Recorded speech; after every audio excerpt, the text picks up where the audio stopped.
Bonjour! Dans cette vidéo, nous allons vous présenter quelques pistes pour maximiser la récupération des matériaux réutilisables présents dans un bâtiment afin de permettre ensuite leur réemploi.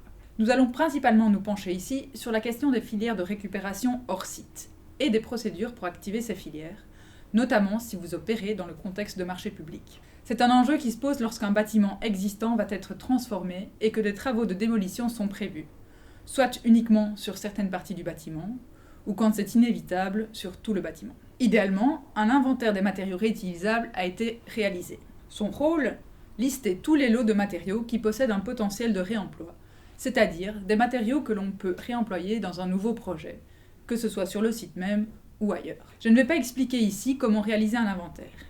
Il existe une méthode très bien faite sur le site du projet FCRBE. Toutes les informations sont reprises sous cette vidéo. Pour ce qui nous concerne ici, l'important est surtout de disposer d'une bonne vue globale du type de matériaux présents dans le bâtiment concerné. Pourquoi ? Parce que le type de matériau va avoir une influence sur la démarche que l'on va activer pour le remettre en circulation. Il existe plusieurs filières pour assurer le réemploi des matériaux de construction. Chaque filière a ses avantages et ses contraintes. Certaines filières conviennent davantage pour certains types de matériaux. C'est ce que nous allons vous présenter ici, tout en vous offrant un aperçu des ressources que vous pourrez ensuite consulter pour aller plus loin. Dernière petite chose, les catégories de matériaux sur lesquels nous allons nous appuyer ont surtout pour but de présenter les grands cas de figure. Ce ne sont pas des classements rigides ni définitifs, ils permettent simplement d'illustrer le propos. Une première catégorie de matériaux qu'on peut retrouver, ce sont les matériaux dits à haute valeur. Alors ce sont des matériaux qui peuvent avoir justement cette haute valeur du fait de leur histoire, de leur ancienneté, de leur rareté aujourd'hui, ou alors des matériaux plus récents, qui ont été élaborés ou conçus par des designers ou des artisans devenus célèbres et recherchés aujourd'hui.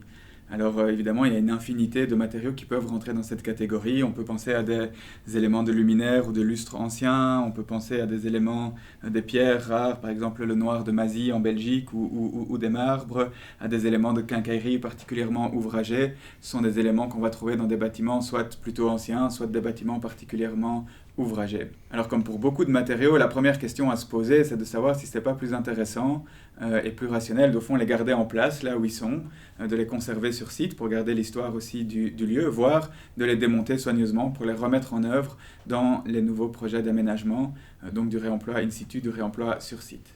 Si toutefois ces pistes-là s'avèrent impossibles pour une raison ou pour une autre, alors une procédure est possible pour assurer leur récupération et leur revente. Et c'est justement une procédure de vente. C'est une procédure qui repose sur l'idée qu'il existe un certain nombre d'entreprises en Belgique et dans les pays voisins qui se sont spécialisées dans la récupération et la revente de ces matériaux anciens. Il en existe des guides, des annuaires. Vous les trouverez également sur l'annuaire en ligne Opalis, où vous aurez un aperçu de tous ces acteurs-là. Alors ce sont des acteurs qui peuvent être sélectionnés à travers un marché public. Et ça, ce sont des procédures qui sont décrites en détail dans le Vademecum pour le réemploi hors site, qui est un document de 2014, mais qui reste toujours d'actualité à ce niveau-là, et qui décrira point par point les mesures à prendre pour opérationnaliser cette procédure de la vente, y compris dans le contexte d'un marché public.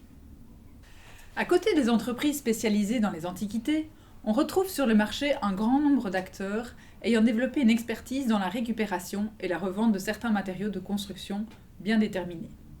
Ces entreprises se sont parfois fortement spécialisées et assurent des prestations complètes, pouvant aller du démontage jusqu'à la remise en œuvre, en passant par le tri, la remise en état, la documentation, etc. Le secteur du réemploi peut varier d'une région à l'autre. Il reflète souvent les pratiques constructives locales. C'est aussi un secteur qui évolue.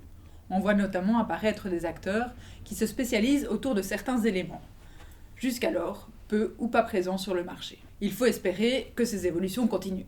Pour la Belgique, parmi les grands classiques du réemploi, on peut citer les briques, du marbre, du plancher ou du parquet, des carrelages, des ardoises, des couvre-murs en grès, etc.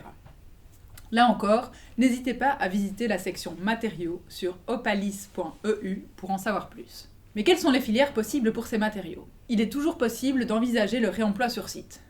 Toutefois, pour ceux qui n'auraient pas directement d'utilité sur place, on peut justement s'appuyer sur les revendeurs existants. L'avantage, c'est que leur métier repose précisément sur leur capacité à assurer le réemploi des matériaux. Cela veut dire qu'ils sont en général bien équipés pour se charger du stockage, de la commercialisation des matériaux et ainsi maximiser leur réemploi. Les conditions de reprise peuvent varier d'un revendeur à l'autre et selon les matériaux en jeu. Dans certains cas, comme pour les matériaux de haute valeur, un revendeur peut se charger de leur démontage et leur récupération. Dans d'autres cas, il vaut mieux demander à l'entrepreneur chargé des démolitions d'assurer le démontage de ces éléments réutilisables et d'effectuer ensuite le lien avec le marché des revendeurs professionnels. En règle générale, on peut considérer que ce sont des matériaux qui ne vont pas nécessairement occasionner une marge bénéficiaire sur le plan économique, mais qui ne vont pas non plus générer de surcoût. Pour en savoir plus sur cette piste, vous pouvez consulter la fiche récupération produite par Rotor.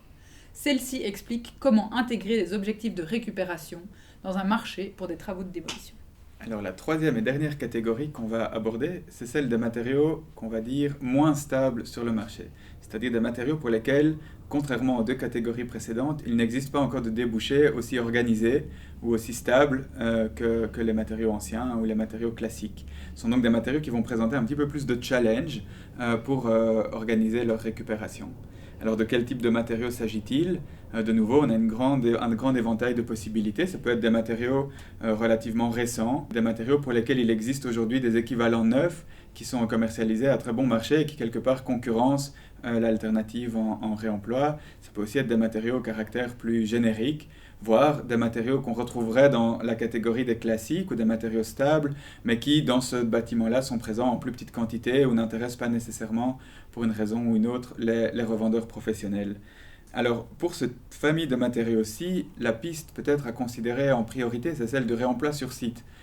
Parce qu'en fait, ici, le réemploi sur site va permettre de confirmer la demande pour ces matériaux et va permettre d'assurer un débouché quelque part et justifier les efforts qu'on va investir pour assurer leur démontage soigneux et leur récupération.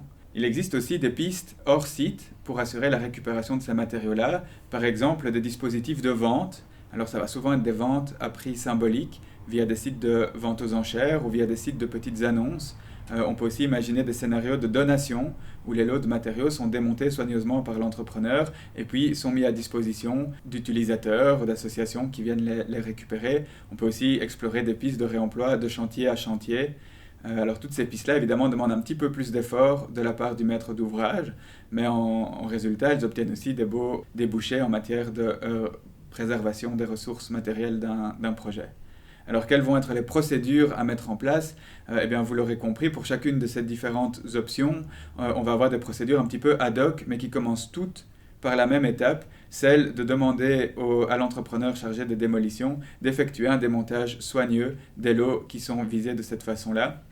Et puis qu'on va compléter éventuellement avec des exigences complémentaires selon qu'on va vers du réemploi sur site, vers l'organisation d'une ressourcerie, vers des dispositifs de mise en vente. Ce sont tous des détails qui sont repris dans la fiche qui est disponible en parallèle de cette vidéo et qui élabore, disons, les différents points nécessaires pour opérationnaliser ces différents scénarios. Et bien voilà, ceci vous donne un petit aperçu sur les procédures qui peuvent être organisées pour assurer la récupération de différents types de matériaux réutilisables. Notez que ces différentes pistes peuvent se combiner au sein d'un même bâtiment. Vous trouverez à côté de cette vidéo les références à toutes les ressources que nous avons mentionnées.